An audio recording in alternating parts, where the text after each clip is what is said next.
HDC133 आधुनिक हिंदी कविता का blog number 2 देखेंगे। और इस ब्लॉग में आज हम देखेंगे टोटल 5 चैप्टर देखेंगे। ठीक है, चैप्टर नंबर 7 हमारा क्या रहेगा, छायावाद का स्वरूप एवं विकास चैप्टर आपको पढ़ाऊंगा। उसके बाद हम देखेंगे जयशंकर प्रसाद और उनकी कविताएं। फिर हम देखेंगे सूर्यकांत त्रिपाठी निराला उनकी कविताओं को। और चैप्टर नंबर 10 जो हमारा रहेगा सुमित्रा नंदन पंत और उनकी कविताएं। और चैप्टर नंबर जो हमारा 11 रहेगा महादेवी वर्मा और उनकी कविताएं।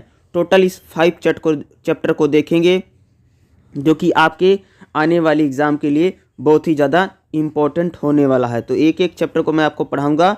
तो चैप्टर 7 से हम शुरू करेंगे। तो सबसे पहले जो चैप्टर 7 है हमारा, इसमें क्या है देखिएगा, छायावाद का स्वरूप और विकास बताओ। तो हमारे लिए इसमें 2 चीज़ें इंपॉर्टेंट है, 7.2 और 7.3। और छायावाद के जो कवि हैं, ठीक है, वो तो आपको पढ़ाऊंगा ही। टोटल 5 कवि हैं, उन्हीं के बारे में जो 4-5 हैं उनके बारे में हम डीपली से देखेंगे। ठीक है, चलिए चैप्टर नंबर 7 में हम देखते हैं। ठीक है, तो यहाँ पर देखिएगा क्या है 7.2 छायावाद की पृष्ठभूमि। छायावाद जरूर आएगा भाई, देखेगा साहित्य और समाज का सातवां संबंध, यानी कहते जो साहित्य और समाज है वो आपस में संबंधित है। प्रत्येक सभ्य समाज को विरोचित करने का महत्वपूर्ण कार्य करते हैं। यानी कहते हैं कि प्रत्येक जो समाज होता है उसको ये उत्तेजना देने का काम क्या करती है, कविता करती है। इसी कारण से प्रेरणादायिनी औषधि, यानी कविताओं को क्या बोला जाता है भैया, जो कविता होती है इसको क्या बोला जाता है, प्रेरणादायिनी, ठीक है, औषधि कहा जाता है। समाज को कल्याण के मार्ग पर अग्रसर करना, अस्थायी प्रेरणा स्रोत बनाने वाली छायावाद, यानी कह सकते जो हमारा जो भारतीय समाज है, भारतीय समाज को कल्याण के मार्ग पर अच्छे रास्ते पर चलाने के लिए अगर मैं बोलूं तो ये जो छायावाद की कविता है इसने समाज में इसका बहुत घनिष्ठ संबंध है। यानी छायावादी कविताओं ने क्या किया, समाज को बेहतर बनाने में, समाज को अच्छा बनाने में या समाज को कल्याणकारी समाज बनाने में उसने बहुत इंपॉर्टेंट रोल अदा किया। किसने, छायावाद ने। इस संबंध की गहराई और व्यापकता उस युग की परिस्थितियों और परिवेश से परखा जा सकता है। यानी जो छायावाद कितना बड़ा था, उसमें कितनी गहराई थी, कितना व्यापक था, उस समय की जो परिस्थितियां थी उससे हम इसको जान सकते हैं। ठीक है, छायावाद की जो शुरुआत है देखिएगा सन 1857 की क्रांति की चिंगारी धीरे धीरे सुलग रही थी। भैया 1857 की जब क्रांति होती है तो उसकी चिंगारी धीरे धीरे चल रही थी। आगे चल करके यह अग्नि पूर्ण स्वतंत्रता संघर्ष में, यानी धीरे धीरे क्या एक क्रांति होती है और 1857 की क्रांति वो पूरी बन जाती है। ऐसे युग में, ऐसे आधुनिक युग तब आकर के राष्ट्रीय आकांक्षा और नव जागरणवादी भावना नैतिकता के साथ साथ पुनरुत्थानवादी की दृष्टि से जोड़कर अधिक सक्रिय होने लगे। यानी कह सकते हैं कि जब 1857 की क्रांति होती है और देश के लोगों में भाई राष्ट्रीयता की भावना, नैतिकता की भावना, पुनरुत्थान की भावना, ये सारी जो भावनाएं होती हैं वो बहुत ज़्यादा सक्रिय होने लगती हैं। द्विवेदी युग के अतीत का गौरव का स्मरण करते हुए सांस्कृतिक और आध्यात्मिक विरासत को रेखांकित किया गया। छायावाद तक आते आते विवेकानंद के प्रेरणा विचारकों ने महर्षि अरविंद की क्रांति के स्वरों में महात्मा गांधी के अहिंसकवादी सिद्धांतों को क्रमशः स्फूर्ति और उत्तेजना तथा आत्मिक खोज और आध्यात्मिक और सांस्कृतिक चेतना की ज्योति को प्रज्वलित करके राष्ट्रीय भावना को जन जन तक पहुंचाने की पृष्ठभूमि की तैयार कर रहे। भाई जो कह रहे हैं कि 1857 की क्रांति चल रही थी तो 1857 की क्रांति में भाई महात्मा गांधी हैं, ठीक है, विवेकानंद हैं, ठीक है, या महर्षि अरविंद है, इन लोगों ने जो विचार दिए उन विचारों ने क्या किया, समाज में क्रांति की, समाज में नई चेतना आई। और यही जो नई चेतना जमाने का काम क्या कर रहा था, छायावाद था या छायावाद की कविताएं थी।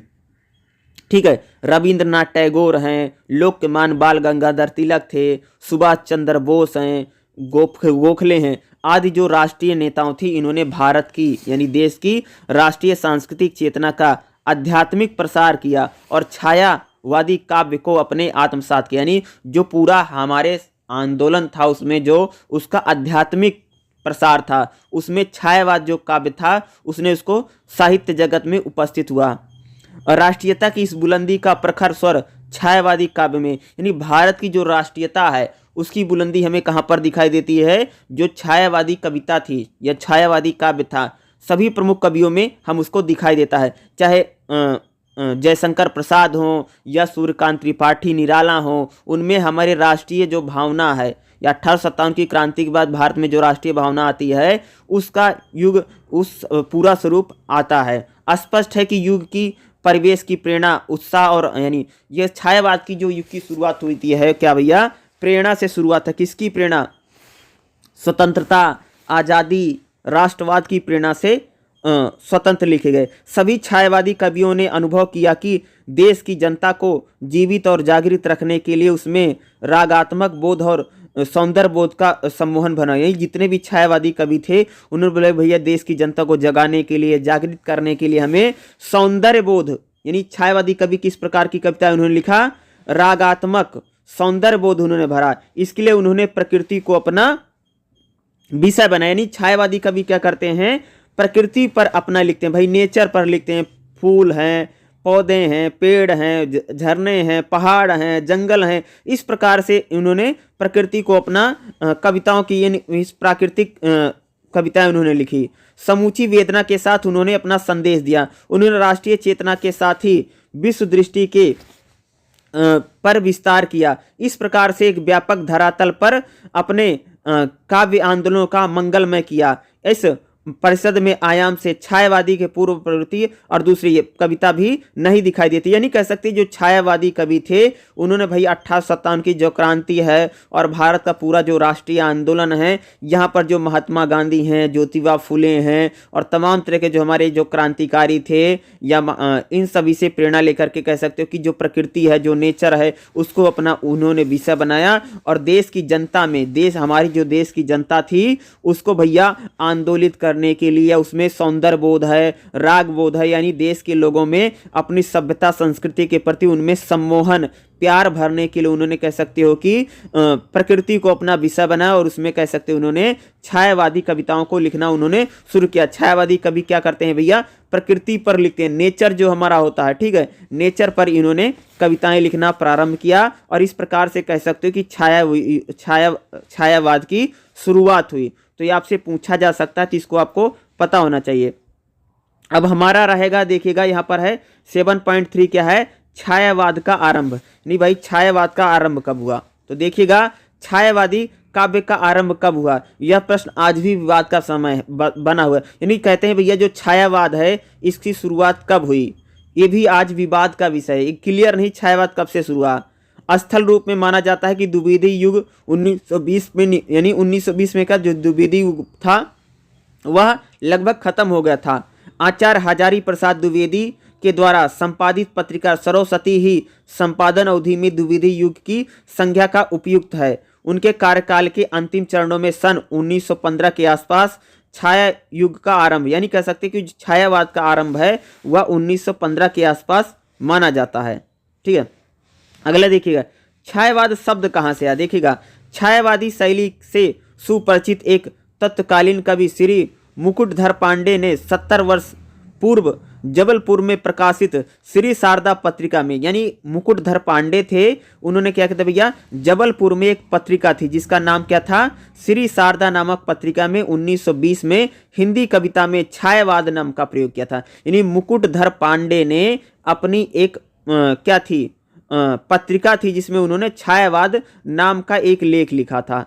उनमें न केवल पहली बार छायावाद का नाम का प्रयोग किया बल्कि छायावादी कविता के चरण चिन्हों को भी अंकित, यानी कह सकते हैं मुकुटधर पांडे ने सबसे पहले क्या किया भैया छायावाद शब्द को लिखा और छायावादी कविता को भी उन्होंने शुरू किया। उन्होंने लिखा कि छायावाद एक माया सूक्ष्म वस्तु है, यानी छायावाद क्या है? मायामय सूक्ष्म वस्तु है। इस शब्द और अर्थ का असमंजस्य बहुत कम है, किंतु इस क्षण और निरूपण को परावर्तित आलोक तथा इतिहासकार नहीं समझ पाए। शायद इसीलिए आचार्य रामचंद्र शुक्ल ने अनुमान लगाया कि छायावाद रहस्यवाद बंगाल में ब्रह्म समाजियों के छाया पदों और रविंद्रनाथ टैगोर की रहस्य अनुभूतियों का नवरूपण है। उनकी प्रेरणा भूमि है यूरोप के ईसाई प्रचारकों का रहस्य धर्म और धर्म था। उन्होंने छायावाद को वाच्य की जगह पर लक्षक शब्द का प्रयोग करने की मात्रा घोषित किया। आचार्य शुक्ल जैसे ही समीक्षक ने द्वारा ना पहचानी गई इस छायावादी कविता की सही परख पहचान अरसे बाद दबी रही। यानी छायावाद तो शुरू तो हो जाता, लेकिन छायावाद को जो पहचान मिलनी थी वह नहीं मिल पा रही थी। ठीक है, परिणाम स्वरूप छायावाद के प्रवर्तक कवि और छायावादी धारा का उल्लेख सही नहीं हुआ।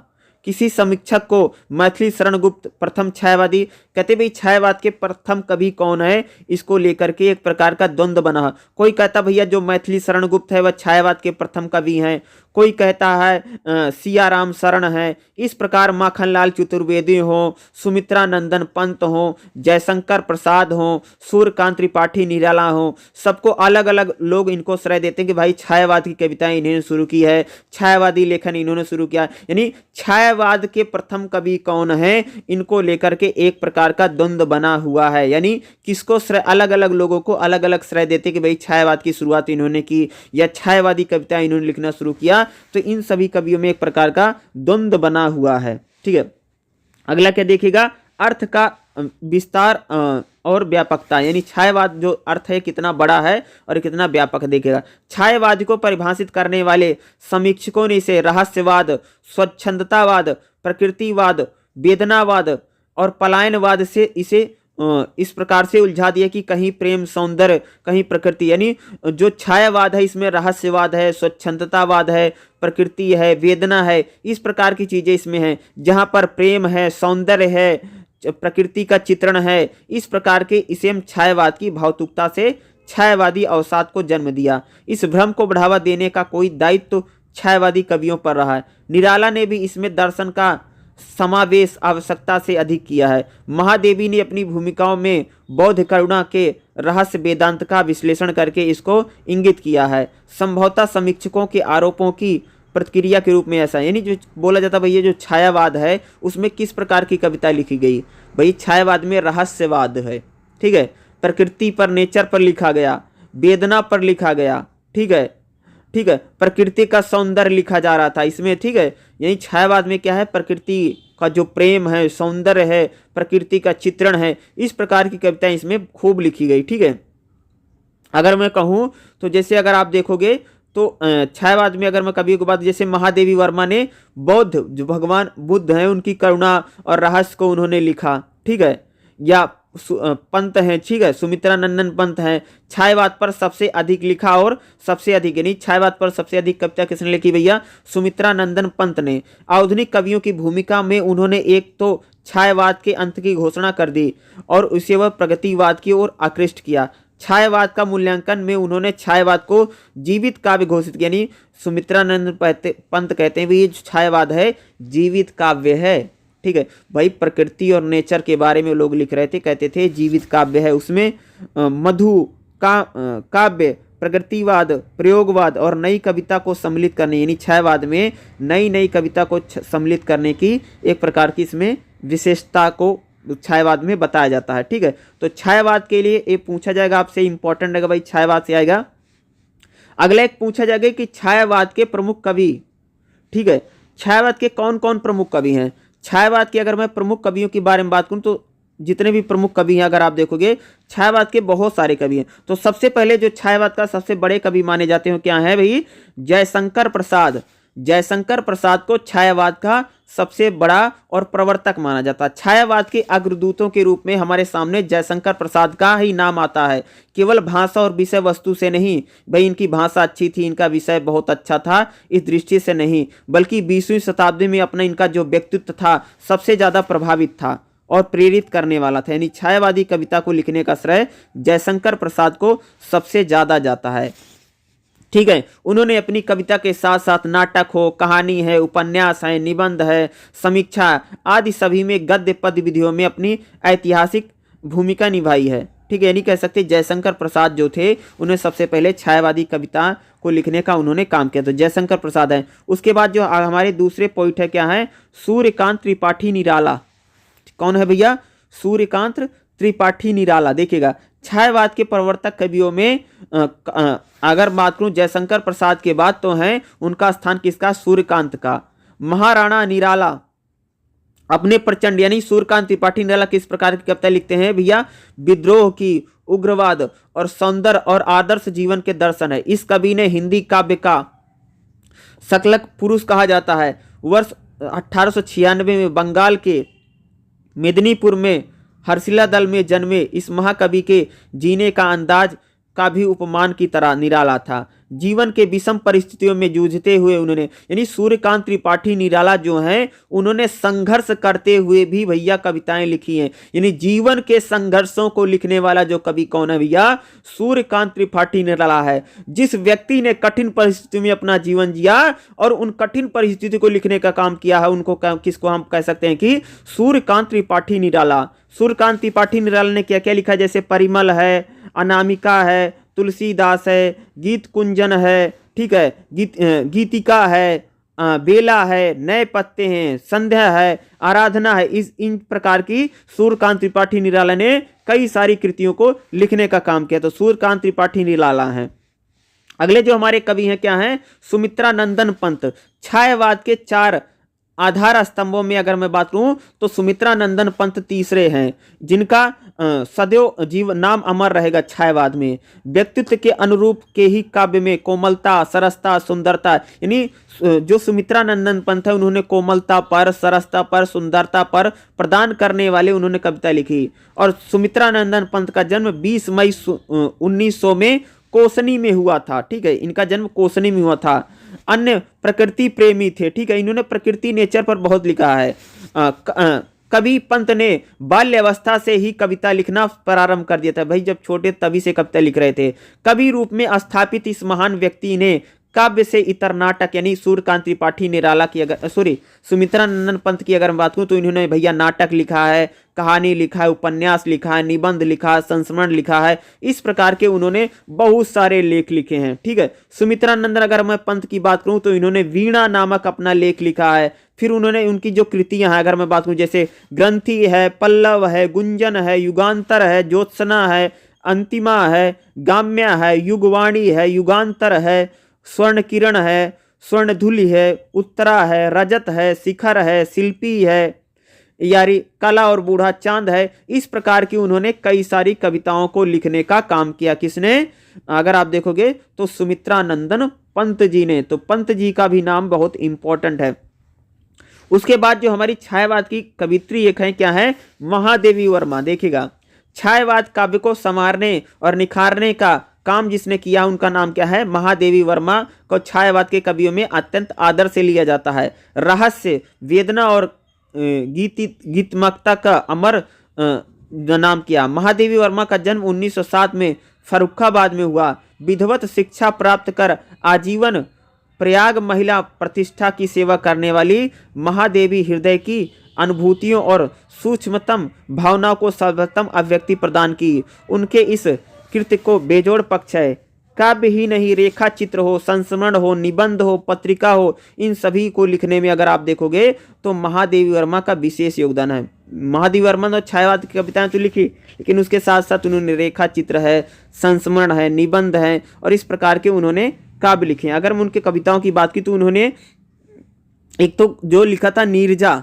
नीरजा उनकी क्या है भाई? छायावादी कविता है। उनको जो लिखा था वो बहुत फेमस हुई थी। नीरहार है जो उन्होंने 1930 में लिखा था। दीप शिखा लिखा है। संगीत संध्या उन्होंने जैसे महान कृतियों को लिखा है। और छायावाद में अगर मैं बात करूं तो महादेवी वर्मा का भी नाम भी बड़े आदर से लिया जाता है। 11 सितंबर सन 1987 को निवरण प्राप्त किया। भाव और कला में यह संबल और समृद्ध प्रतिभा भारतीय साहित्य जगत में बहुत इंपॉर्टेंट है। तो महादेवी वर्मा है।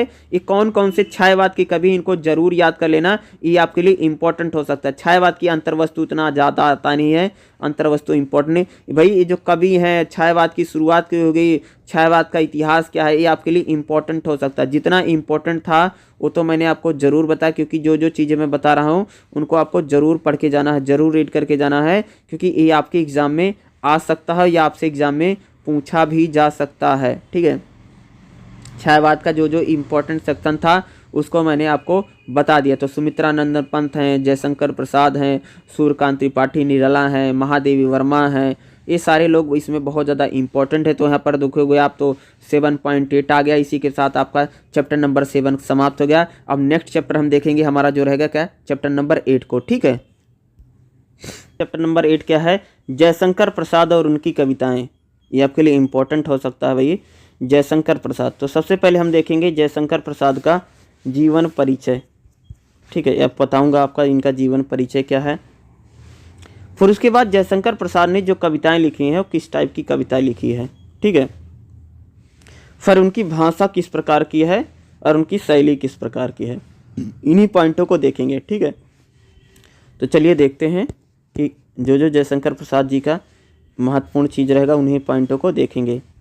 तो यहाँ पर देखिएगा सबसे पहले 8.2 जयशंकर प्रसाद जीवन और व्यक्तित्व। देखिएगा, महाकवि जयशंकर प्रसाद का जन्म काशी में माघ शुक्ल दशमी के दिन 1846 में अर्थात सन 1889 को हुआ। इनके पूर्वज जो थे साहू के नाम से विख्यात थे, शिव के अनुयायी भक्त थे, यानी जयशंकर प्रसाद भगवान शिव की भक्ति किया करते थे। विष्णु रत्न साहू उनके पितामह थे, वह अत्यंत दयालु और दानी थे, यानी जो जयशंकर प्रसाद के जो पितामह थे वो बहुत भैया दयालु थे।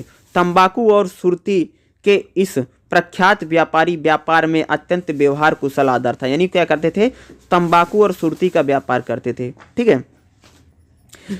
उनके घर में कवियों, पंडितों, वैद्यों, भाटों और बाजीगरों और ज्योतिषियों विद्वानों का आना जाना लगा रहा, यानी जो जयशंकर प्रसाद थे इनके घर में जो भैया पंडित हैं, वैद्य हैं, तांत्रिक हैं, भाट हैं, ज्योतिषी हैं, विद्वान हैं, इनके घर में आते जाते रहते थे। इनकी माता का नाम श्रीमती मुन्नी देवी था और अपने भाई बहनों में सबसे छोटे होने के कारण इनके प्रति इनका विशेष प्रेम था, यानी जो जयशंकर प्रसाद हैं या अपने घर में भैया सबसे छोटे थे, ठीक है। प्रसाद के ज्येष्ठ भाई का नाम सुभारत्न था। कट्टर वैष्णव लंबी इस परिवार में प्रसाद जी से पहले उनके कई भाई बहनें को मृत्यु हुई, यानी जब प्रसाद जी का जन्म हुआ उससे पहले उनके कई भाई बहनें मर चुके थे। इसलिए प्रसाद जी की दीर्घायु के लिए उन्होंने गोकर्णनाथ महादेवी के लिए मनौती मानी गई थी, यानी भाई गोकर्णनाथ भगवान से मनौती मानी गई थी जो तब जयशंकर प्रसाद का जन्म हुआ। यही कारण है कि इनका नाम भगवान शंकर के प्रसाद स्वरूप इनका नाम जयशंकर प्रसाद पड़ा, यानी भगवान शंकर से आशीर्वाद से इनका जन्म हुआ था, इसलिए इनको भगवान शंकर का प्रसाद मान करके इनको जयशंकर प्रसाद इनका नाम रखा गया। प्रसाद की आरंभिक शिक्षा घर पर हुई थी, यानी जयशंकर प्रसाद हैं इनको शुरुआत में भैया घर पर ही पढ़ाया गया था। बाद में इन्होंने स्थानीय क्वींस कॉलेज से ये 7वीं तक पढ़े थे। कश्मीरी दर्शन की विचारधारा से समृद्ध इस परिवार में आध्यात्मिक एवं दार्शनिक वातावरण था, यानी जयशंकर प्रसाद के घर में भैया धार्मिक और दार्शनिक वातावरण तो रहता ही था। प्रसाद जी के चिंतन पर भी पड़ा।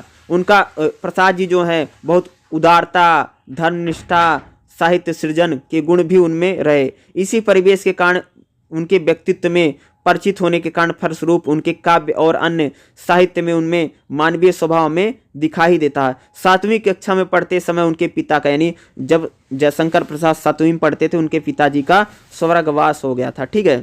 परिणामतः 12 वर्ष की अवस्था में उन्होंने स्कूल शिक्षा से वंचित होना पड़ा।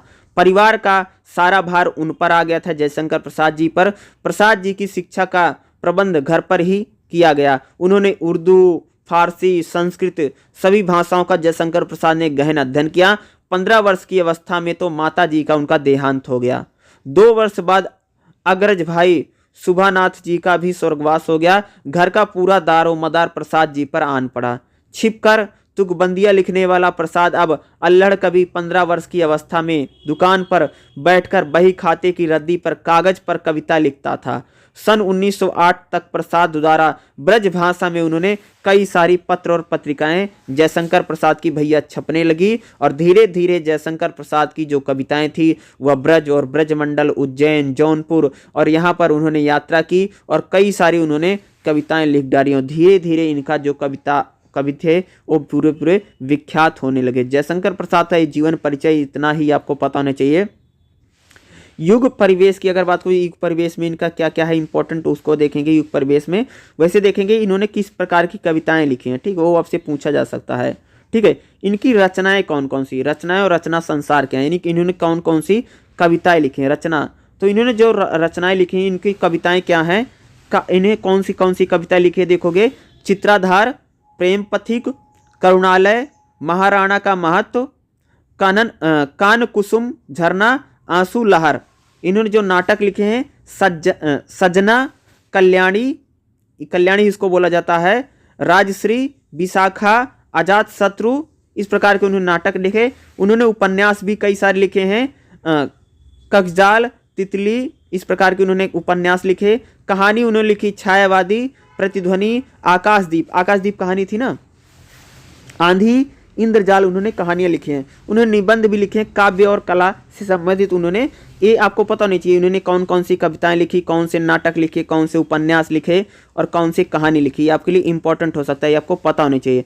तो इनकी कौन कौन सी कहानियाँ, कौन कौन से नाटक हैं, ये आपके लिए इंपॉर्टेंट हो सकता है। भाई जयशंकर प्रसाद ने कौन कौन सी कहानी लिखी है और कौन कौन से उन्होंने नाटकों को लिखने का काम किया है। अब बात करें जयशंकर प्रसाद का स्वर कैसा है, ठीक है। जयशंकर प्रसाद ने, तो जयशंकर प्रसाद जो है इतिहास और संस्कृति से रिलेटेड चीज़ें लिखते हैं, यानी वो ऐतिहासिक और सांस्कृतिक चीज़ों को उन्होंने ज़्यादा से ज़्यादा लिखने का काम किया। स्वतंत्रता संग्राम का जो जोर था इनमें दिखाई देता है। विदेशी सत्ता को उखाड़ने के लिए कह सकते हो कि इन्होंने हमेशा लेख लिखे, यानी इतिहास और सांस्कृतिक चीज़ों पर इनका बहुत ज़्यादा जोर है। इतिहास और संस्कृति से रिलेटेड इन्होंने बहुत सारा लिखा, ठीक है। राष्ट्रीय चेतना, राष्ट्रीय चेतना से रिलेटेड भी इनकी कविताओं में हमें देखा है कि भाई राष्ट्रीय चेतना से रिलेटेड उन्होंने बहुत सारी चीज़ें, ताकि लोगों में राष्ट्रीय चेतना का प्रसार किया जा सके, ठीक है।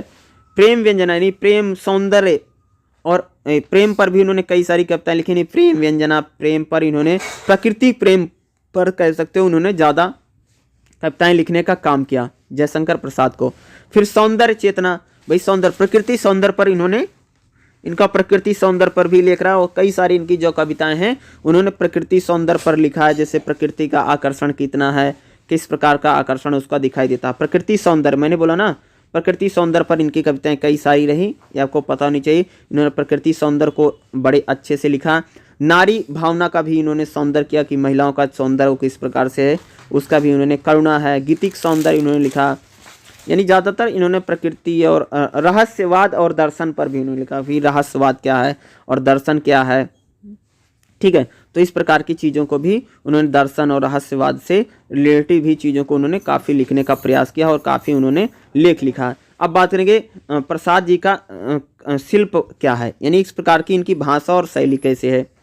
अगर इनकी मैं भाषा की बात करूँ तो एक जयशंकर प्रसाद है कि जो भाषा है वो खड़ी बोली है। खड़ी बोली में इन्होंने ज़्यादातर चीज़ें लिखी हैं, लेकिन कभी कभी ये ब्रज भाषा में भी हमें दिखाई देती हैं। ब्रज भाषा या खड़ी बोली का इन्होंने बहुत ज़्यादा प्रयोग किया है, ठीक है, इसको ध्यान रखना। मैं बोला हूँ खड़ी बोली का प्रयोग है या ब्रज भाषा इनको खूब जलती है, ठीक है। ब्रज और खड़ी बोली में देखो यहाँ पता है ना, ब्रज भाषा का भी इन्होंने अत्यधिक प्रयोग किया, खड़ी बोली और ब्रज का, ये इंपॉर्टेंट है आपके भाई। तो खड़ी बोली और ब्रज का इन्होंने प्रयोग किया है, या खड़ी बोली ब्रज ज़्यादा यूज होती रही है। नवीनतम शैली का इन्होंने प्रयोग किया है जी। भाषा तो इनकी बता दी, भाषा क्योंकि इम्पोर्टेंट है, ठीक है। भाषा ही इम्पोर्टेंट रहती है कि भाई भाषा किस प्रकार की यूज करते थे। अपने गीतों में या कविताओं में छंद और अलंकारों का भी बहुत ज़्यादा प्रयोग करते थे। ये जो छंद हैं, जो अलंकार हैं, इनका भी हम लोगों को बहुत ज़्यादा प्रयोग दिखाई देता। तो ये जयशंकर प्रसाद, ठीक है। अब इनका मूल्यांकन यहाँ पर अगर आप देखोगे तो 8.8 आ गया है। इसी के साथ आपका जो चैप्टर नंबर 8 है पूरा समाप्त हो गया। अब चलते हैं नेक्स्ट चैप्टर नंबर 9 को, ठीक है। चैप्टर नंबर 9 क्या है, सूर्यकांत त्रिपाठी निराला और उनकी कविताएं। तो सबसे पहले निराला जी का हम देखेंगे क्या भाई, जीवन कैसा था, उनका व्यक्तित्व देखेंगे। फिर उन्होंने किस प्रकार की कविताएं लिखी, ठीक है, या किन चीज़ों पर उनका काव्य रिलेटेड रहा, ठीक है। फिर हम देखेंगे इन्होंने जो रचनाएं की हैं, ठीक है, किस प्रकार की इनकी रचनाएं रहीं। तो ये दो ही चीज़ों को हम देखेंगे, इनका जीवन परिचय और इनकी कविताएं, क्योंकि यही पूछी जा सकती हैं। जीवन परिचय उन्होंने कौन कौन से काव्य लिखे हैं, चैप्टर नंबर 9 में देखिएगा। यहाँ से देखिए, निराला के जीवन का संक्षिप्त जानकारी आप पहले हासिल कर चुके हैं। यहाँ कुछ विस्तार से जानकारी देंगे, यहाँ डिटेल में देखेंगे। निराला का जन्म 1986 में बसंत पंचमी के दिन हुआ था, मिदनीपुर। अरे मिदनीपुर यानी अगर मैं बोलूँगा तो बंगाल से हैं, ठीक है, वेस्ट बंगाल से थे, पश्चिम बंगाल से। निराला की जन्म तिथि के विषय में विद्वान मतभेद पाए जाते हैं, यानी अलग अलग बताते हैं कि निराला का जन्म कोई कुछ बताता, कोई कुछ बताता है, ठीक है। अनुश्रुति है कि उनकी माता सूर्य का व्रत रखती थी और निराला का जन्म रविवार को हुआ था। यानी बोला था इनकी मम्मी जो थी वो सूर्य भगवान का व्रत रखती थी, निराला का जन्म रविवार को हुआ था। यही कारण है कि उनका नाम सूरज कुमार रखा गया। कुछ लोगों का कहना है कि उनका नाम महावीर हनुमान की पूजा के दिन मंगलवार को हुआ था। निराला के पिता महावीर के भक्त थे, यही सोचकर पंडित ने उनका नाम सूर्य कुमार रखा। लेकिन सन 1917-18 में लगभग उन्होंने अपना नाम बदल लिया, सूर्यकांत त्रिपाठी कर लिया और निराला उपमान में उन्होंने वर्णमत और पंत्र यानी निराला उन्होंने अपने नाम के साथ जोड़ लिया था। निराला के पिता पंडित राम सहाय गोढ़काला जिला उन्नाव के रहने वाले थे, किंतु आर्थिक परिस्थिति अनुकूल न होने के कारण वह कलकत्ता चले गए थे। मैंने बोला ना कोलकाता चले गए थे, ठीक है, जहाँ पुलिस के सिपाही बन गए। कालांतर में महिदल राज्य में 9 सिपाहियों का जमादार और राज्य कोष का संरक्षक नियुक्त किया गया। निराला के पिता राजा के विशेष कृपा पात्र थे, यही कारण है कि उनका पालन पोषण राजकीय निराला का पालन पोषण क्या राजकीय परिवेश में हुआ। अल्पायु में ही मातृस्नेह की छाया वंचित, यानी छोटी उम्र में निराला की मम्मी की मृत्यु हो जाती है। निराला के स्वास्थ्य और सुंदर रूप और मातृहीन को देखकर के द्रवित होकर के महिपाल राजा के छोटे भाई ने इन्हें गोद लिया और कॉन्वेंट में पढ़ाने का प्रस्ताव किया, किंतु इनके पिता ने स्वयं ही बच्चों की देखभाल करने का निश्चय किया। इनकी प्रारंभिक शिक्षा बंगाल की पाठशाला में सन 1907 में हुई और उन्होंने महिदल हाई स्कूल से 8वीं की शिक्षा ग्रहण की। अंग्रेजी ज्ञान की शुरुआत में ही निराला ने प्रारंभ किया। हाई स्कूल से निराला ने द्वितीय भाषा के रूप में संस्कृत के विषय का अध्ययन किया। हिंदी भाषा सिपाही के साथ रहकर सीखी। घर पर बैसवाड़ी बोली जाती थी। इस प्रकार निराला ने बंगला, संस्कृत, हिंदी, अंग्रेजी, अवधी का ज्ञान हाई स्कूल तक अर्जित कर लिया। हिंदी की पत्र पत्रिकाएं, विशेषकर सरस्वती से उन्हें हिंदी के प्रति विशेष लगा हुआ। हिंदी में लिखने की प्रेरणा भी उन्हें यहीं से मिली। शिक्षा अर्जन के साथ साथ निराला ने अपने शारीरिक विकास का अवसर मिला। कुश्ती लड़ना, घुड़सवारी करना, बंदूक चलाना, इस प्रकार के काम निराला ने कर रहे थे, ठीक है। बस निराला ने ठान लिया कि रविंद्र से कम थोड़े ही हैं। उन्होंने परीक्षा नहीं दी और 9वीं ही पास रहे। निराला का विवाह 14 वर्ष की आयु में मनोरमा देवी से, जब निराला 14 साल के थे उनका शादी मनोहरा देवी से हुआ। मनोहरा देवी देखने में तो मनोहर थी, किंतु गुण संपन्न और गृह कार्य में दक्ष भी थी। निराला को हिंदी में साहित्य सर्जना करने की प्रेरणा भी मनोहरा देवी से मिली। निराला अपनी पत्नी के प्रति अनन्य प्रेम का भाव रखते, किंतु निराला का वैवाहिक जीवन 4-5 वर्ष की अल्पायु में आकर बिखर गया। पत्नी की मृत्यु से निराला का अंतर्मन टूट गया। निराला के काव्य में इस पीड़ा का गहन अभिव्यंजना देखने को मिलती है। कभी की यह पीड़ा नहीं समाप्त होती है। परिवार के अनेक सदस्य भी निराला को बीच में छोड़ करके संसार से चले गए। निराला के भावुक मन के लिए पत्नी विद्रोह वज्रपात से कम नहीं था। ऊपर से अपने 2 बच्चों और परिवार के अन्य बच्चों का पालन पोषण की व्यवस्था भार इन्हीं पर आ गया। इन विषम परिस्थितियों में निराला का व्यक्तित्व का निर्माण हुआ। निराला के व्यक्तित्व की एक ओर करुणा और जगत का नस्वत का भाव मिला, तो दूसरी ओर विद्रोही एवं क्रांति का स्वर मिला। निराला के जीवन में दुख और अभावों का सिलसिला रहा।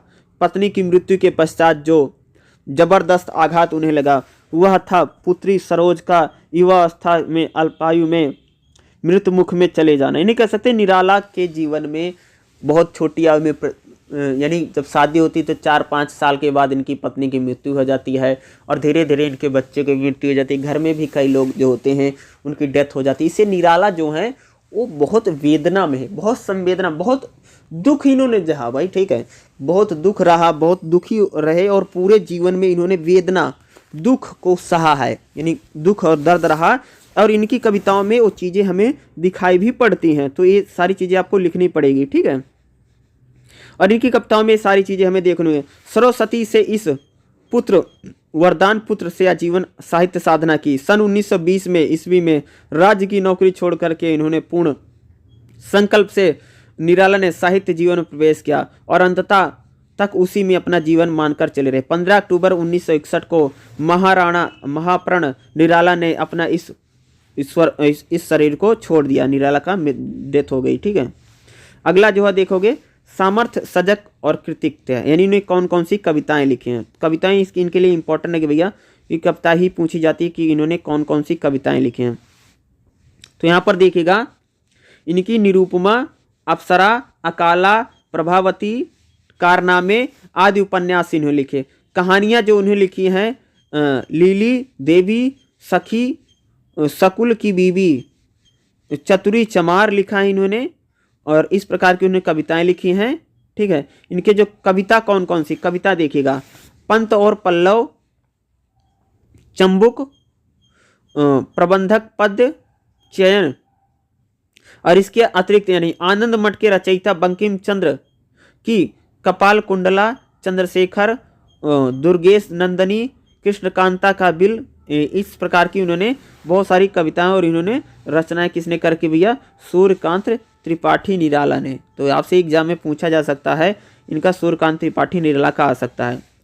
और इनकी कविताओं में क्या है ये भैया, काव्य वेदना है। ठीक है, सूर्यकांत त्रिपाठी निराला के हो राष्ट्रीयता की भावना है, यानी इनकी कविताओं में हमें राष्ट्रीयता की, देश प्रेम की हमें दिखाई देती, राष्ट्रीयता की भावना को इन्होंने बहुत ज़्यादा लिखा है। करुणा है, प्रेम है, वेदना है, पीड़ा है, इस प्रकार की इन्होंने कविताएं लिखी है। परंपरा और आधुनिकता के टकराव, ये परंपराओं की बात करते ही आधुनिकता को एक टकराव मानते थे, नहीं यानी पुरानी बातों को बहुत ज़्यादा रखते और नई चीज़ों को। इनकी कविताओं में विद्रोह हमें दिखाई देता है, यानी हर चीज़ से विद्रोह करते हुए दिखाई देते हैं। ठीक है, समस्याओं से सहानुभूति भी इन्होंने कई सारी चीज़ों में, दुख, प्रेम है, प्रयोग और प्रगति भी इनके हमें कविताओं में दिखाई देती है। मूल्य चेतना का इनका विस्तार रहा है। इनकी कविताओं में अगर आप देखोगे तो छायावाद की यात्रा भी हमें दिखाई देती है। तो ये इनकी कविताओं में जैसे राष्ट्र प्रेम है, देश प्रेम है, वेदना है, संवेदना है, क्योंकि आपको ऐसे ही पता होगा कि पत्नी की मृत्यु हो चुकी है, बेटी की मृत्यु हो जाती है, लड़के की डेथ हो जाती है, तो इन सभी वेदनाओं से, संवेदनाओं से दर्द बहुत इन्होंने सहा है। तो दर्द इनकी कविताओं में भी हमें दिखाई देता है, वह हमें दर्द इनकी कविताओं में भी झलकता है। किसकी कविताओं में भैया, सूर्यकांत त्रिपाठी निराला जी की कविताओं में। ठीक है, अगर सूर्यकांत त्रिपाठी निराला की अगर मैं भाषा की बात करूँ तो किस प्रकार की भाषा थी या किस प्रकार की ये कविताएँ लिखते थे, तो वैसे भी आपको पता चल गया कि इनकी जो कविताएँ क्या, इन्होंने हिंदी में, ठीक है, बंगाली में, अंग्रेजी में, इस प्रकार की भाषाओं में इन्होंने कविताओं को लिखा है। अवधी में भी, अवधी शब्द का भी प्रयोग करते थे। तो इनको अगर मैं काव्य की शब्दावली क्या है, तत्सम के शब्दों का प्रयोग करते थे, उर्दू के शब्दों का प्रयोग करते थे। ठीक है, कई प्रकार की शब्दावलियों का ये क्या करते थे यूज। ग्रामीण और ठेठ शब्दों का, ठेठ देसी शब्दों का भी उन्होंने क्या किया है, बहुत ज़्यादा प्रयोग किया है। ठीक है, इनके काव्य के प्रतीक कौन है, काव्य के प्रतीकों में देखोगे तो इन्होंने सौंदर्य है उसको लिखा है, या देश प्रेम, इस प्रकार की चीज़ों को इन्होंने, ठीक है, ज़्यादा इन्होंने किया है। ठीक है, देश प्रेम और इससे लंबित रहे। और भाषा को तो मैंने आपको बता दिया कि इन्होंने अलंकारों का भी प्रयोग किया है, और इस सारे जैसे बोला ना, अनुप्रास अलंकार, उपमा अलंकार, मानवीय कर्ण अलंकार, छंदों का भी बहुत ज़्यादा प्रयोग करते थे अपने कविताओं में। ठीक है, तो यही सारी सूर्यकांत त्रिपाठी निराला जी से रिलेटेड आपसे पूछा जाएगा। तो यहाँ पर देखोगे तो आपको 9.8 आ जाएगा, और 9.8 के साथ क्या होगा, आपका चैप्टर नंबर 9 समाप्त हो गया। आप चलते हैं नेक्स्ट चैप्टर देखते हैं, चैप्टर नंबर 10 को। ठीक है, देखिएगा क्या है, चैप्टर नंबर 10 है क्या, सुमित्रा नंदन पंत और उनकी कविताएँ।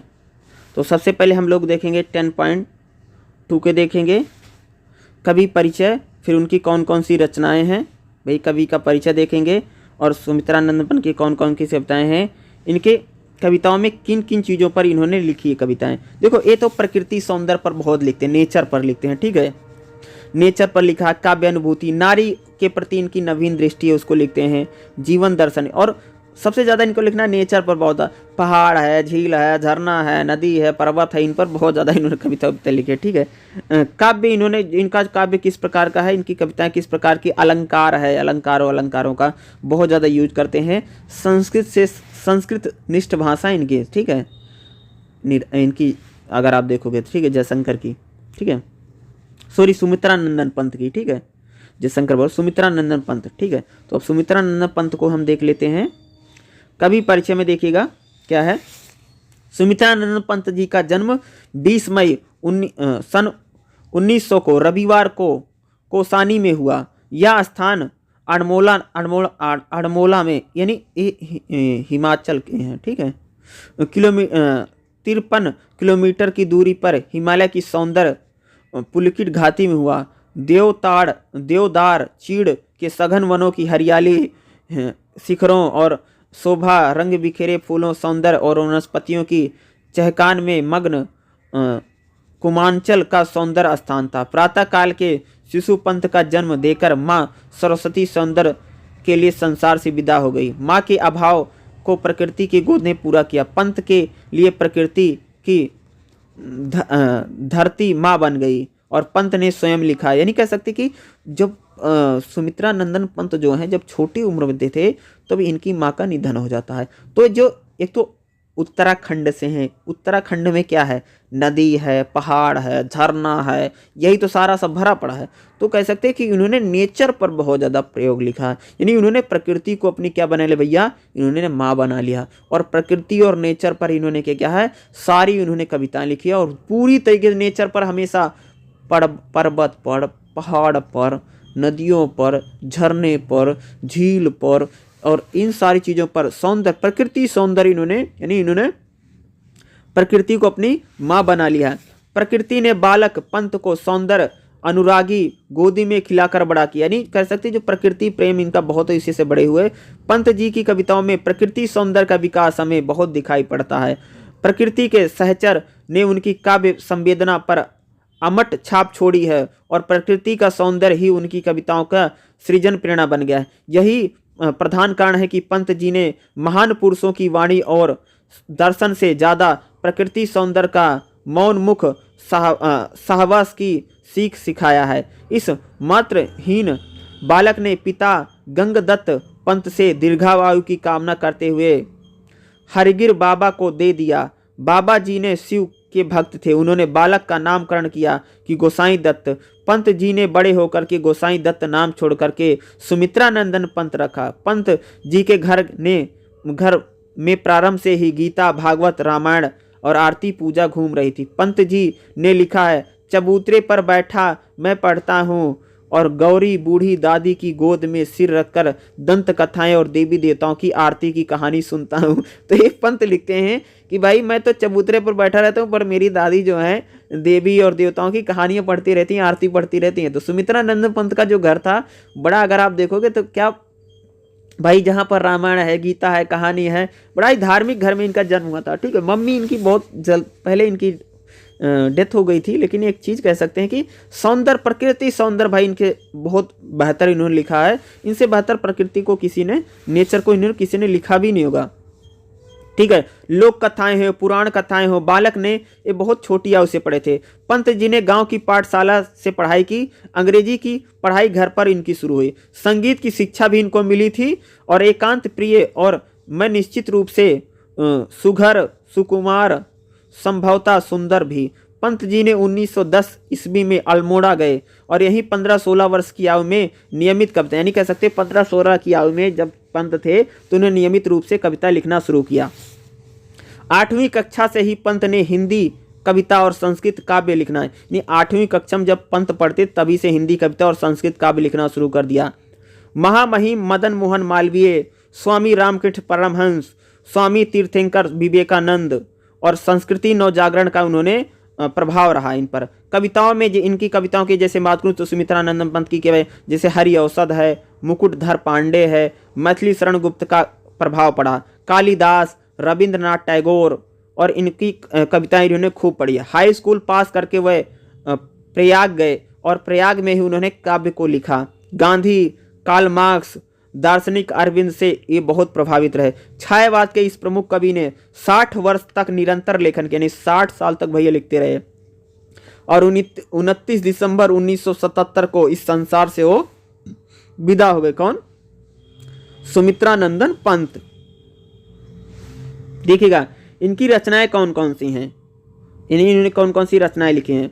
तो अगर रचना की अगर बात करें तो पंत ने 1916 से लेकर के 1977 तक लगभग 60 वर्षों तक उन्होंने कविताएं लिखी और इन्होंने कई सारे उपन्यास लिखे हैं और बहुत सारे इन्होंने, जैसे इनकी एक सरस्वती पत्रिका थी उसमें ये बहुत ज़्यादा उपन्यास लिखते थे। कौन? सुमित्रा नंदन पंत। ठीक है, सुमित्रा नंदन पंत क्या लिखे, उन्होंने क्या लिखा है, इनकी कई कृतियाँ हैं जैसे युगांतर, युगवाणी, गाम्या, स्वर्ण किरण, स्वर्ण धूमिल, मधुज्वाला, ठीक है, युगपंथ, खादी के फूल, रजत शिखर, शिल्पी, अतिमा, स्वर्णा, वाणी, बूढ़ा चांद, ठीक है। फिर देखोगे किरणवाड़ी, पुरुषोत्तम राम, पौ फटने से पहले, गीत हंस, पतझर, एकांत भाव, शिखर ध्वनि। यानी इस प्रकार से उन्होंने क्या किया, अपना लेखन किया। इस प्रकार से उनका पूरा ये लेखन यहाँ पर आपको बताया गया है। तो आपको पता होनी चाहिए कि उन्होंने कौन कौन सी रचनाएं लिखी है। रचना बहुत इंपॉर्टेंट होती है भाई, इनका नाम जरूर रीड कर लेना, याद कर लेना उन्होंने कौन कौन सी रचनाएं लिखी हैं। फिर है उनकी काव्य की चेतना क्या है। उन्होंने जो कविताएं लिखी हैं उनकी कविताओं में क्या क्या है। कविताओं में वो ज़्यादातर प्रकृति नेचर को ही लिखते थे, ठीक है। तो प्रकृति है, नेचर है, प्रकृति पर ही सारा उनका पूरा लेखन रहा। भाई प्रकृति और नेचर की हमेशा बात करते रहते थे। छायावादी काव्य में प्रकृति और नेचरों पर ही उन्होंने पूरी तरीके से अपना काव्य को, यानी प्रगतिवादी काव्य उन्होंने लिखा। किस प्रकार का काव्य? प्रगतिवादी, प्रगति करता रहता है, ठीक है। काव्यानुभूति इनमें हमें दिखाई देती है इनकी कविताओं में। प्रकृति सौंदर्य इनकी कविताओं में बहुत ज़्यादा, भाई प्रकृति पर बहुत ज़्यादा लिखते हैं, ठीक है। पर्वत हो गया, झरने हो गए, पहाड़ हो गए, फूल हैं, पौधे हैं, इन पर बहुत ज़्यादा लिखते हैं, ठीक है। राष्ट्रीय जागरण यानी नौ जागरण या राष्ट्रीय जागरण यानी देश प्रेम भी इनकी कविताओं में, राष्ट्रीय जागरण की छवि भी हमें इनकी कविताओं में बखूबी से। नारी के प्रति इनकी नवीन दृष्टि है। महिलाओं को इस सौंदर्य को उन्होंने, यानी प्रकृति के सौंदर्य को इन्होंने महिलाओं के सौंदर्य से जोड़ा है। यानी नारी सौंदर्य भी इनके कविताओं में हमें बखूबी से दिखाई देता है। नारी सौंदर्य को भी, जीवन दर्शन को, इन्हें जीवन का क्या होना चाहिए, जीवन कैसे जीना चाहिए, वो भी हमें इनकी कविताओं में बखूबी से दिखाई देता है। जीवन दर्शन की, इनके काव्य की अगर मैं शिल्प की बात करूँ तो इनके जो कविता उसमें क्या क्या दिखाई देता है, तो अगर आप देखोगे तो ये संस्कृत और हिंदी दो प्रकार के इनके शिल्प हैं। पंत जी के छायावाद के रूप में अगर आप देखोगे तो भाव साधना ढाला है, ठीक है। इन्होंने अगर आप देखोगे तो विशुद्ध, इन्होंने अगर आप देखोगे तो महाकाव्य है, नाटक है, प्रगति काव्य है, तीनों मौजूद मिलते। किंतु हिंदी में प्रगति यानी हिंदी में इन्होंने ज़्यादा लिखा है। भारतीय काव्य शास्त्र के काव्य में रूप में उन्होंने काफ़ी कुछ लिखा है। तो अगर आप हम काव्य की बात करें तो इनमें भाव वेग या प्रभावमयी शैली इनको दिखाई देती है, ठीक है। तो ये जो लिखते हैं इनकी शैली प्रभावमयी शैली है, छंदों का भी प्रयोग करते हैं, ठीक है। काव्य भाषा इनकी क्या है, ये इंपॉर्टेंट भाई, इनकी कविता की भाषा किस प्रकार से है, ठीक है। खड़ी बोली क्या है भाषा, खड़ी बोली का बहुत ज़्यादा यूज करते हैं, ठीक है, ठीक है। अलंकारों का प्रयोग बहुत ज़्यादा करते हैं, ठीक है भैया, अलंकारों का। संगीतात्मक भाषा है, काव्यात्मक भाषा है इनकी, ठीक है, ठीक है। या खड़ी बोली, ठीक है। काव्य भाषा में खड़ी बोली ने नव जागरण चेतना और खड़ी बोली का इनका बहुत ज़्यादा प्रयोग हमें दिखाई देता। तो मूलतः ये खड़ी बोली का प्रयोग करते हैं, ठीक है। और संस्कृत निष्ठ इनकी भाषा, ध्यान रखना भाई, संस्कृत निष्ठ भाषा लिखने वालों में इनकी बहुत इनका कोई सानी नहीं है, क्योंकि भाई ज़्यादातर संस्कृत स्त्रीलिंग, पुल्लिंग और कह सकते अलंकारों का, छंदों का, और इनका भी बहुत ज़्यादा प्रयोग करते हुए हमें दिखाई देते हैं। कौन? सुमित्रा नंदन पंत, ठीक है। अलंकारों का, छंदों का, इसका भी इनकी कविता में हमें बहुत ज़्यादा प्रयोग दिखाई देता है। उसी के बाद अगर आप देखोगे 10.6 आ गया। इसी के साथ आपका चैप्टर नंबर जो 10 था वो समाप्त हो गया। नेक्स्ट चैप्टर जो है चैप्टर नंबर 11 है, उसको भी देख लेते हैं, ठीक है। देखिएगा हमारा नेक्स्ट चैप्टर क्या है, चैप्टर नंबर 11 है, ठीक है। चैप्टर नंबर 11 क्या है, महादेवी वर्मा और उनकी कविता, ठीक है। तो सबसे पहले हम देखेंगे इसमें जो आपका रहेगा महादेवी वर्मा जीवन वृत्त, ठीक है। महादेवी वर्मा और उनकी कौन कौन सी भैया रचनाएं हैं। फिर हम देखेंगे काव्य सौंदर्य, ठीक है। काव्य सौंदर्य देखने के बाद हम देखेंगे कि उनकी काव्य भाषा कैसे है और कविता किस प्रकार की, उनकी कविता किस प्रकार से, किस प्रकार की काव्य भाषा है, उन्हें उनके काव्य की रूप क्या है, काव्य योजना क्या है, यही सारे इसमें इम्पोर्टेंट रहने वाले हैं। इन्हीं को हम देखते हैं। सबसे पहले यहाँ पर देखिएगा महादेवी वर्मा जीवन वृत्त, यानी इनका जीवन परिचय। महादेवी वर्मा का जन्म होली के दिन सन 1907 में उत्तर प्रदेश के अंतर्गत फर्रुखाबाद नामक नगर में हुआ।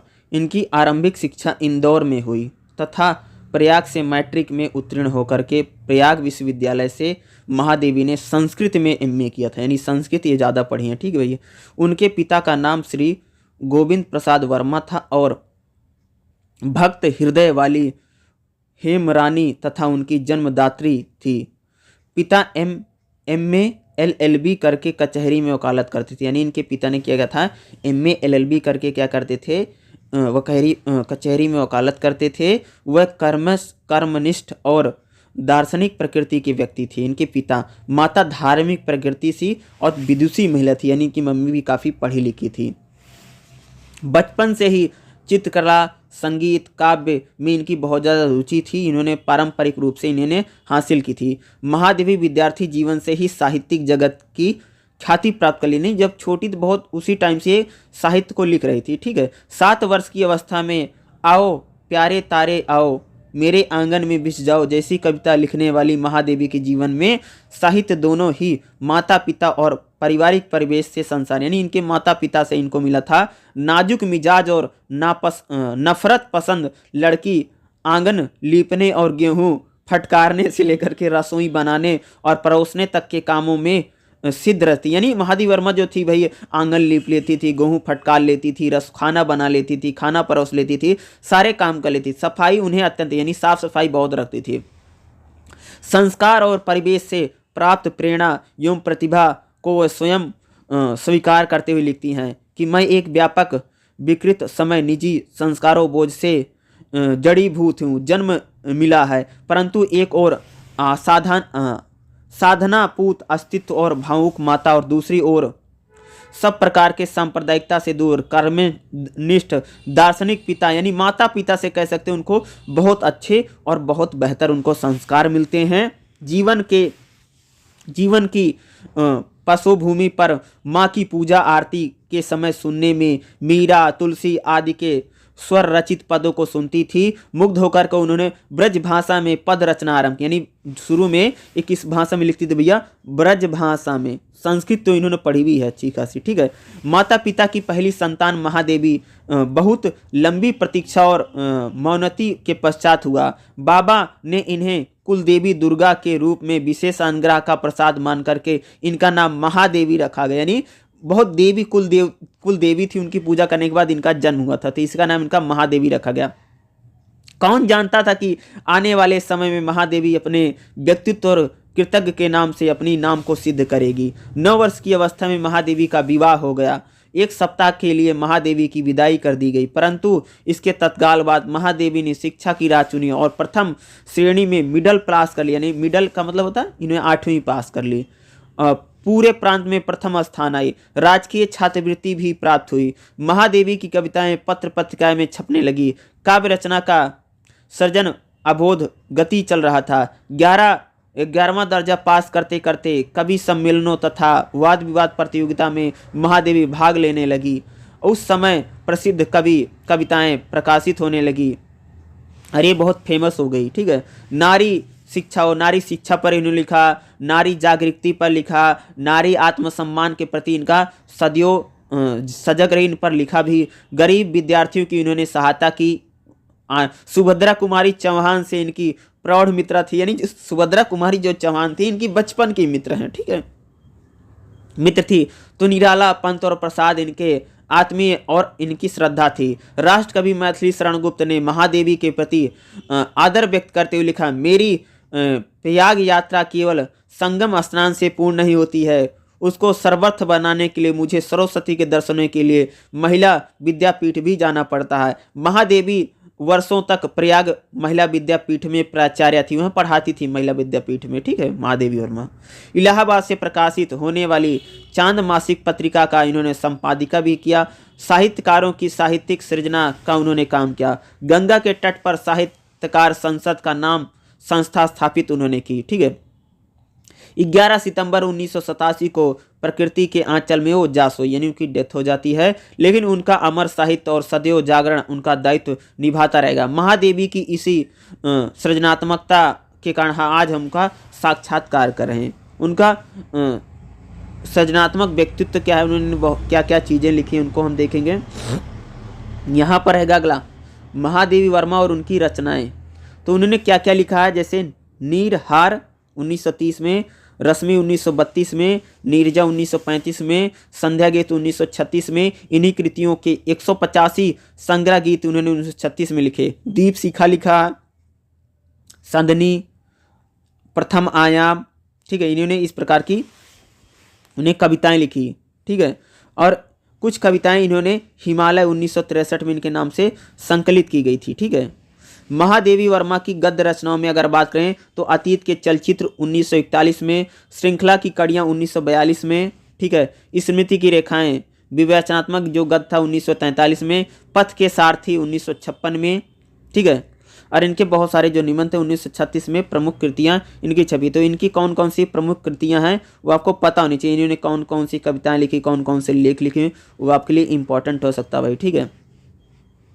और इनकी काव्य सौंदर्य है क्या, इन्होंने किस प्रकार की कविताएं लिखी, तो इन्होंने सुख दुख के दोनों किनारों के बीच अंतर करते हुए परम आनंद के महासागर को मिला करके अपनी जीवन यात्रा के संघर्ष का वर्णन करती है। यानी इन्होंने सुख भी लिखा है, दुख भी लिखा है, और परम आनंद को यानी उसको भी इन्होंने लिखा, योग वियोग को भी इन्होंने लिखा, और मार्मिक वेदना को भी इन्होंने लिखने का काम किया। जो प्राकृतिक वेदना होती, जो संवेदना होती है, उन्होंने उसको भी लिखने का काम किया। यानी इन्होंने वेदना भूति और प्रणय यानी वेदना, जो महिलाओं का दुख है, जो सुख है, उसको भी इन्होंने लिखने का काम किया। महिलाओं में किस प्रकार की वेदना है, जो संवेदना है, समाज किस प्रकार उनसे करता है या नहीं करता है, उन सभी चीज़ों को उन्होंने अपनी कविताओं में लिखा है। जड़ चेतन का एकात्म भाव, यानी जिस प्रकार से जड़ होती है और चेतन होता है, उनको भी किस प्रकार से दुख और सुख होता है, उसको भी इन्होंने अपने लेखों में सौंदर्य भूति यानी इन्होंने सौंदर्य सुंदरता को भी इन्होंने बहुत ज़्यादा लिखा है। जैसे नारी संतान नारी हो, पुरुष जागृति हो, प्रकृति हो,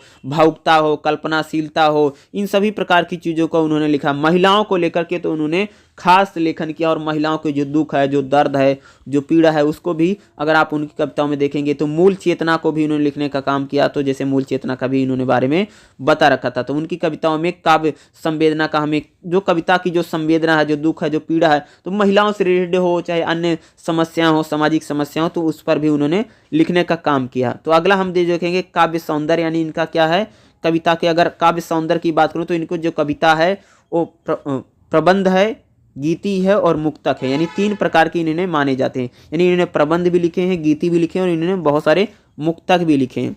कोई भी कवि काव्य रूप का चयन अकारण नहीं करता है। यानी इन्होंने जो दीप शिखा इन्होंने जो लिखी वो बहुत फेमस रही। इनके काव्य रूप 3 प्रकार के उन्होंने बहुत सारे मुक्तक लिखे हैं, गीति लिखी है, और इनका पूरा जो काव्य सौंदर्य की अगर बात हो तो बहुत सारे। इनकी काव्य की जो भाषा है, काव्य की भाषा जो इन्होंने खड़ी बोली में, संस्कृत निष्ठ में और ब्रज भाषा, तीनों प्रकार से इन्होंने चीज़ों का प्रयोग किया है, ठीक है। और महादेवी वर्मा की अगर आप देखोगे तो इन्होंने खड़ी बोली कहा जाता है, खड़ी बोली में काव्योचित भाषा के रूप देने में इनका श्रेय प्रधानता पंत जी ने, यानी जो सुमित्रा नंदन पंत है उनके जाता है। महादेवी प्रत्येक शब्द को ध्वनि, वर्ण, अर्थ और दृष्टि से नाप तौल करके कोमलता के साथ उसको क्लेवर में देती हैं। उनकी शैली में तरलता है, और भाषा तो संस्कृत गर्भित खड़ी बोली है, यानी इनको जो भाषा है वह संस्कृत गर्भित इनकी खड़ी बोली, यानी संस्कृत के भी शब्दों का क्या करती भैया बहुत ज़्यादा प्रयोग करती हैं, ठीक है। तो इनके पूरी कविता में अगर संस्कृत निष्ठ, ठीक है, करुणा है, मधुर है, सौंदर्य है, इस प्रकार के चीज़ों का इनका बहुत ज़्यादा इनका हमें प्रयोग देखने को मिलता है। प्रतीक योजना, यानी ये प्रतीकों को बना करके बात करती हैं। किसी अगर इनको बात कहनी है या इनको कोई बात बतानी, तो प्रतीकों का बहुत ज़्यादा क्या करती हैं यूज करती हैं। बिंब योजना बना करके किसी प्रकार के बिंबों के जरिए उसको बताने का या सिखाने का यहाँ पर प्रयास किया जाता है। तो वही चीज़ें इनकी रहेगी। जितना इम्पोर्टेंट था उतना तो मैंने आपको बता दिया है। छायावादी काव्य में महादेवी का जो योगदान है तो भाई अतुलनीय योगदान रहा महादेवी वर्मा का। तो इसमें जितना था वो तो मैंने आपको सारा बता दिया है इस चैप्टर में जितना इंपॉर्टेंट था। तो यहाँ पर देखोगे 11.9 आ गया है। इसी के साथ आपका जो चैप्टर है पूरा चैप्टर आपका समाप्त हो गया है। इस ब्लॉक नंबर 2 में जितना था वो मैंने आपको सारा बता दिया। ये वीडियो आपको कैसा लगा मुझे ज़रूर बताइए। वीडियो को देखने के लिए आप सभी का बहुत बहुत धन्यवाद। अगला वीडियो भी आपको बहुत जल्द में, चैनल को सब्सक्राइब कर लीजिएगा, ठीक है। Thank you.